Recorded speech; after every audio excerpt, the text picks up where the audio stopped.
de mes plaisirs coupables à moi, c'est d'aller me faire masser. Je sais, c'est pas original, mais pour moi, c'est vraiment un self-care que j'ai de besoin à cause de mon handicap. Ouais, c'est peut-être pas quelque chose qui te saute aux yeux, mais quand t'as un handicap, ton corps est vraiment taxé. Souvent parce que tu vas compenser. Moi, par exemple, c'est mon haut du corps qui est vraiment taxé parce que j'utilise souvent mes bras pour me relever, pour compenser avec la jambe qui me manque. Aussi, ma cuisse droite, ma cuisse est rendue comme un gros jambon tendu.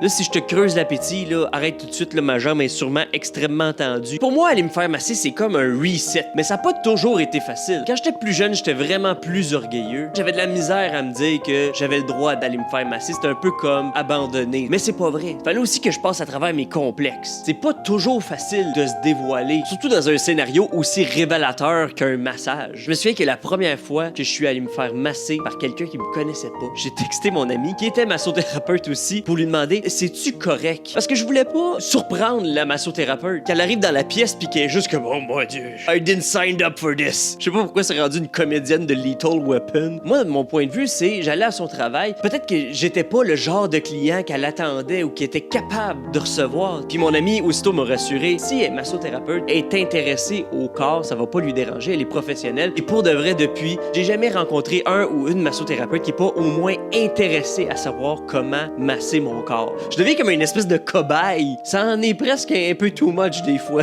Aussi, quand t'as un handicap, faut pas que tu sois gêné d'établir tes limites. Moi, par exemple, mon mognon, c'est off-limits. Comme un cheval, si tu t'approches trop de mon mognon, je te kick.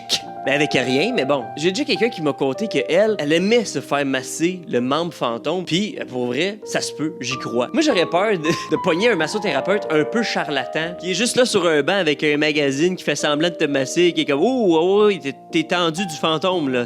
Oh là là. »